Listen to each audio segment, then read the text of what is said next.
termos a seguir descritos. Conforme determina o artigo 5º, inciso 4º, da Decreto-Lei nº 201/1967, que diz que o denunciado haverá ser intimado de todos os atos do processo pessoalmente ou na pessoa de seu procurador, com antecedência pelo menos de 24 horas. Comunica que a comissão processante apresentará seu parecer pelo arquivamento ou pelo prosseguimento da denúncia no próximo dia 14 de novembro de 2019, ocasião em que ele ficará disponível para consulta. Na data de 13/11 de 2019, as servidoras da Câmara Municipal tentaram entregar a notificação ao senhor prefeito e sua procuradora. As servidoras foram informadas que o senhor prefeito se encontrava em viagem. Por sua vez, a procuradora-geral do município estava em agenda externa, conforme certidão ofício número OF-LEG 19/2019, que reproduzimos. Certidão. Certificamos que nos dirigimos à Procuradoria-Geral do município no dia 13 de novembro de 2019, às 14h30, para entregar a notificação constante no ofício número 282/2019, a senhora Cássia Andréa Azevedo Kuhn, procuradora do senhor Daniel Antônio Guerra, prefeito municipal, encaminhada pelo presidente da comissão processante, instituídas nos termos do Decreto-Lei número 201, de 27 de fevereiro de 1967, na 361 sessão ordinária, realizada no dia 8 de outubro de 2019, referente ao processo contendo denúncia e pedido de afastamento cautelar e eventual cassação de mandato e de direitos políticos do prefeito municipal de Caxias do Sul. Certificamos ainda que a senhora Neuza Slomp, assessora da senhora Cássia, nos informou que ela está em Porto Alegre e, por esse motivo, não seria possível realizar a entrega da documentação no dia de hoje. Logo após, nos dirigimos até o gabinete do prefeito municipal para entregar a notificação constante no ofício número 281/2019, também encaminhada pela presidente da comissão processante, e fomos informados pela servidora Carmen Silvia que o prefeito municipal também se encontra fora do município. O referido é verdade e dou fé, tendo em vista que o denunciado deverá ser intimado de todos os atos do processo, pessoalmente ou na pessoa de seu procurador, com antecedência pelo menos de 24 horas, e não se obteve êxito na entrega. A comissão processante, através de seu presidente, na data 14/11 de 2019, emitiu novos ofícios sobre os números 284/2019 e 285/2019, a fim de comunicar a denunciado sua procuradora, na forma do inciso 4º do artigo 5º do Decreto-Lei nº 201/67, que no próximo dia 18 de novembro de 2019 será apresentado e protocolizado o parecer previsto no artigo 5º, inciso 3º do Decreto-Lei nº 201/67, pelo arquivamento e prosseguimento da denúncia, ocasião em que ele ficará disponível para consulta. Na tarde de 14/11/2019, às 16h37, foi realizada a entrega da notificação com a comunicação contida nos ofícios sobre os números 284/2019 e 285/2019. A senhora Procuradora Legal do senhor Prefeito Daniel Antônio Guerra, doutora Cássia Andréa Azevedo Kuhn, que recebeu os mencionados ofícios conforme disciplina do artigo 5º, inciso 4º do Decreto-Lei nº 201/67. Por consequência da presente notificação, restou ciente o denunciante que a comissão processante deverá emitir parecer pelo arquivamento e prosseguimento da presente denúncia na data do 18/11 de 2019. Na sequência de cunho de exposição, passa-se a relatar de forma individualizada as manifestações constantes na peça de defesa prévia e denunciada apresentados pelo denunciado.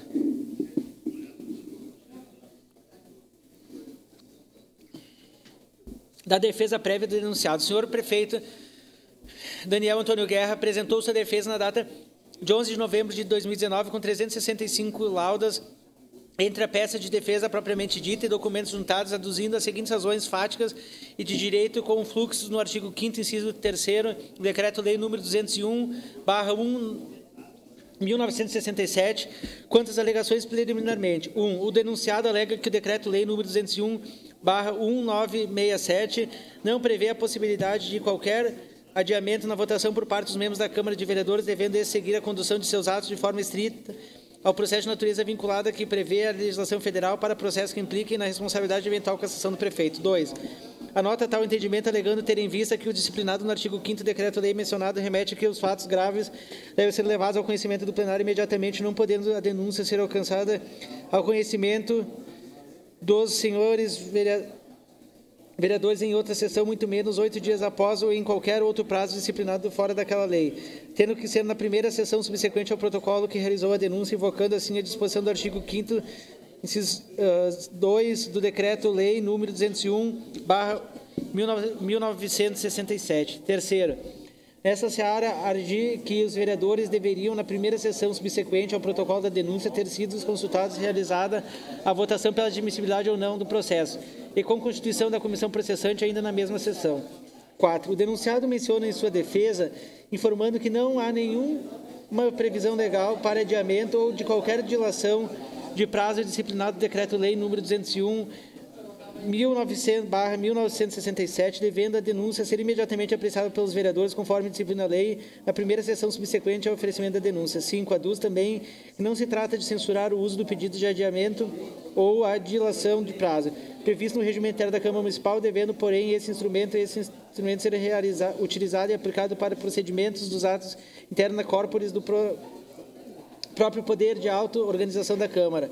Alude posição no sentido de que deva ser afastado o uso desse expediente, no caso concreto, pois versa sobre a cassação do prefeito, sendo um procedimento adotado e regido pela liturgia da legislação federal através do Decreto-Lei número 201/1967, este tendo sido recepcionado pela Constituição Federal, estando acima de quaisquer aplicação de normas locais que versem sobre a matéria, sendo de direito material processual. Sexta, na sequência de suas alegações em sede preliminar, alude que não é permitida a discricionalidade pelo legislador federal para que os vereadores em sede de juízo de admissibilidade possam sugerir mudanças na peça da denúncia ou em qualquer diligência para que a peça de denúncia viesse de forma mais completa ao conhecimento da Câmara, fato esse que alega teria ocorrido com os adiamentos irregulares, configurando visto ao processo formal definido no decreto mencionado, enviando de vícios que comprometem a lisura e a imparcialidade, violando, por conseguinte, o devido processo legal. 7.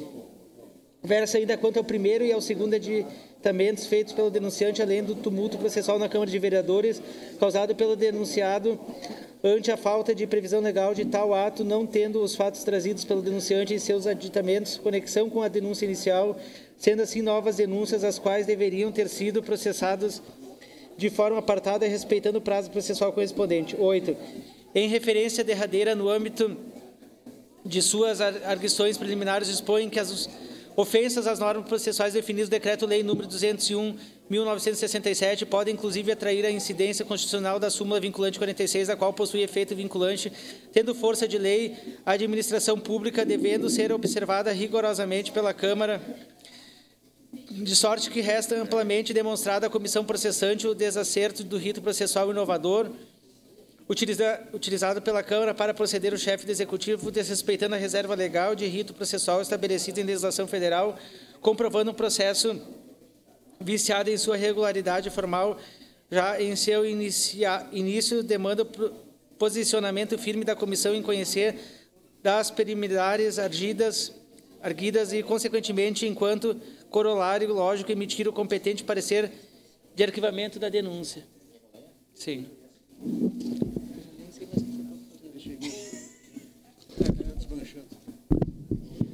Onde é que parou aqui? No início?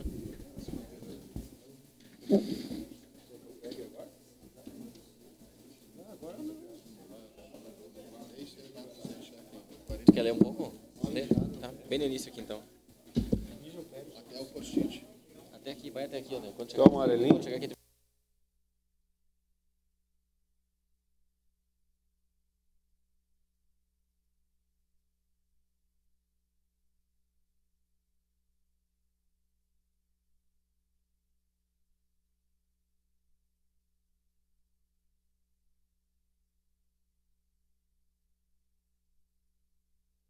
Claro. Página 698. Quanto ao resumo dos fatos. Refere sinteticamente o denunciado na 361, sessão ordinária, foi acolhida a denúncia tombada sob o número 365/2019, em 8/10/2019, em face do prefeito, nos seguintes fatos. Primeiro, proibição da realização de da bênção pública dos frades capuchinhos na Praça Dante Alighieri. Segundo, em aditamento à denúncia em 30/9/2019 de prováveis ilegalidades na UPA Central 24 horas. Letra A, desprezo pelo Conselho Municipal de Saúde. Letra B, possíveis ilegalidades da licitação. Número 3, em novo aditamento, em 3/10/2019, denúncia de ato de discriminatório parada livre. Quanto à abordagem das considerações iniciais. De inicialização, anotou o denunciado, por caber ao presente texto enquadrar algumas considerações que entende relevantes no que diz respeito ao processamento de impeachment, refere que os possíveis crimes praticados por prefeitos são julgados pelo Poder Judiciário e que as infrações político-administrativas se sujeitam ao exame de julgamento das câmaras municipais. Diz tratar-se de um julgamento parajudicial, sujeito ao exame do Poder Judiciário para analisar abusos e eventuais efeitos formais no andamento dos processos político-administrativos. Sustenta que tal previsão é regida pelo Decreto 201/67, que administra o processo de impeachment de prefeitos, em seu artigo 5º, do transcreve dispositivos, pois trata sobre o rito a ser adotado no processo de cassação do mandato do prefeito. Destaca na legislação transcrita o inciso 2º, que entende ter sido flagrantemente desacatado, no que invoca a transcrição do item de pauta da Câmara Municipal, realizada na sessão legislativa do dia 1º de outubro de 2017, com relação ao adiamento da votação. Segue transcrição.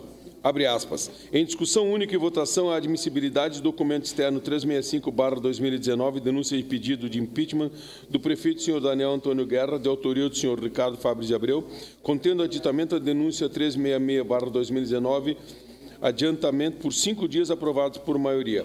Na sequência, aduzo o denunciado que o referente a ato afronta o princípio de ampla defesa do mesmo, por conseguinte, devendo o ato ser considerado nulo, sustentado que, muitas vezes, se têm feito equívocos com relação aos crimes de responsabilidades e infrações políticas administrativas, visto que, conforme a doutrina e jurisprudência do STF, os crimes de responsabilidade de prefeito estão tipificados no artigo 1º do Decreto-Lei 201/67, sendo crimes comuns. Já as infrações político-administrativas são previstas no artigo 4º do Decreto-Lei número 201/67, são crimes de responsabilidade. Dessa forma, alega ser visível que o pedido de vistas considerado pelo plenário da Câmara de Vereadores infringiu a norma federal Decreto-Lei 201/67, assim não devendo assim prosperar sob pena de responsabilização judicial daqueles que o infringirem.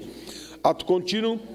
Faz menção ao artigo 4º do Decreto-Lei 201/67, o qual dispõe sobre as infrações político-administrativas dos prefeitos municipais sujeitas ao julgamento pela Câmara de Vereadores, sancionada com a cassação do mandato, expondo informações conceituais da aplicabilidade de cada um dos incisos atinentes ao caso. Refere posição doutrinária que entende aplicável e transcreve na íntegra o indigitado artigo 4º do Decreto-Lei 201/67.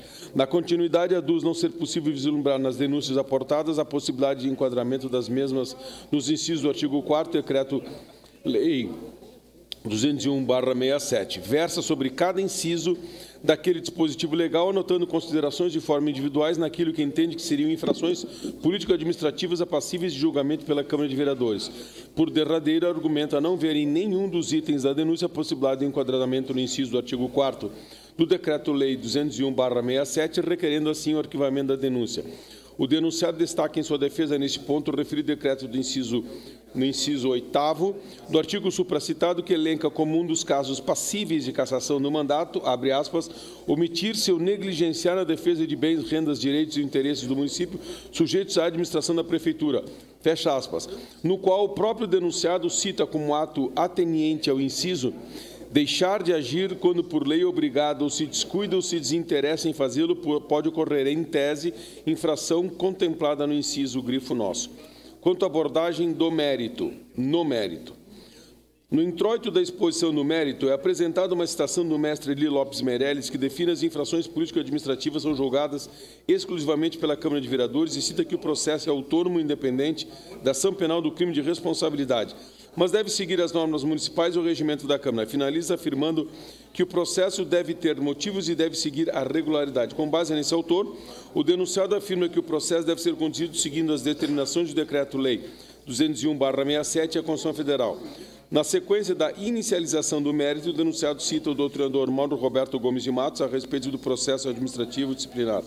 Transcreve doutrina que dispõe acerca dos princípios constitucionalizados, estabelecimentos de direitos fundamentais e também colaciona jurisprudência acerca da justa causa como pressuposto para persecução penal, entendendo aplicável ao caso ilustrativamente, extraindo a mesma da medida de habeas corpus emitido para o processo crime 7.599-2524, julgado em 3/11/2011. Assim, no âmbito do extroito, a defesa argumenta que as condutas atribuídas ao denunciado não encontram aclaração no presente processo na conformidade com a tipificação das infrações político-administrativas, conforme descritas no artigo 4º Decreto-Lei 201/67. Quanto ao dispositivo 1 dos fatos imputados ao denunciado, a defesa alega que os fatos imputados na denúncia são improcedentes, pois não estão de acordo com o Decreto-Lei 201/67. A. Da alegada acusação de preconceito, discriminação e ilegalidade. Dispõe o denunciado que, abre aspas, de acordo com o denunciante, o prefeito cometeu discriminação e preconceito contra a ação dos freis capuchinhos ao proibir a bênção pública na Praça Dante Alighieri, fecha aspas.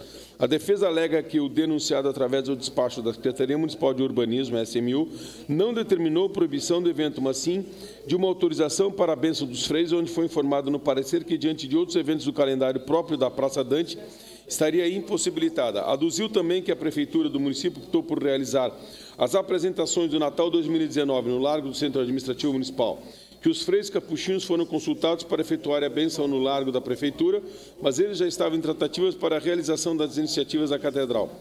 Menciona também a aplicação de tratamento isonômico e descreve a historicidade da referida proibição nesta ordem. Cita que em 2018 foi editado o Decreto 19.736/2018, que regulamenta normas para eventos temporários e que, posteriormente, dito decreto foi revogado pela edição do Decreto 20.381/2019, de 15 de agosto de 2019. Refere que o decreto citado na denúncia não está em vigor, nem está mais em vigor, o que é suficiente para afastar o julgamento quanto ao mérito desse caso no item referido. Indica que o decreto em vigor foi resultado do processo administrativo 2019/19584 e contou com audiência pública, recebeu sugestões do Corpo de Bombeiros e Conselho de Cultura, contou com a presença da Ordem dos Advogados do Brasil, Caxias do Sul e da Câmara de Vereadores. Menciona que tal documento não é conflitante com o Código de Posturas do município, mas sim regulamenta os artigos 30, inciso 8º, 34, inciso 1º, 2º, 3º, artigos 41 e 52, com seu parágrafo único, dispositivos entre esses que transcreve da Lei Complementar número 377/2010. A defesa refere ainda que os atos da administração pública são regrados pela discricionariedade dentro dos limites da lei. Dessa forma, a ação tomada está orientada no interesse coletivo e social. Diz que o denunciante cita que o prefeito descumpre o artigo 5º da Constituição Federal, mas isso não procede, pois o chefe do Executivo demonstra exatamente o contrário. O prefeito, primeiramente, se preocupa e trabalha em prol da saúde, educação e segurança, sendo que o decreto ditado assim o foi para criar oportunidades iguais a todos. No mais e no caráter de ultimação da abordagem da defesa em relação à acusação do preconceito, discriminação e ilegalidade, a nota mesma descaber o procedimento do feito, visto a ausência do devido enquadramento legal da denúncia, por pautado em legislação revogada e lhe faltar a tipicidade adequada e a justa causa a ser aplicada no caso. Quanto ao item B, UPA Central 24 horas, prováveis irregularidades. Do desprezo pelo Conselho Municipal de Saúde, B1. A defesa descreve os fatos ocorridos desde 2017, iniciando pela apresentação do programa UBS, mais ao Conselho Municipal de Saúde, e nessa ocasião o Conselho desmembrou a proposta, rejeitando a administração compartilhada do Postão 24 horas e aceitando o programa UBS+. Ressalta as competências do Conselho, citando o artigo 11, inciso 7º, da Lei 7.854, de 22 de setembro de 2014. Afirma que, desde a citada apresentação, o CMS não emitiu uma resolução com as decisões acerca do tema.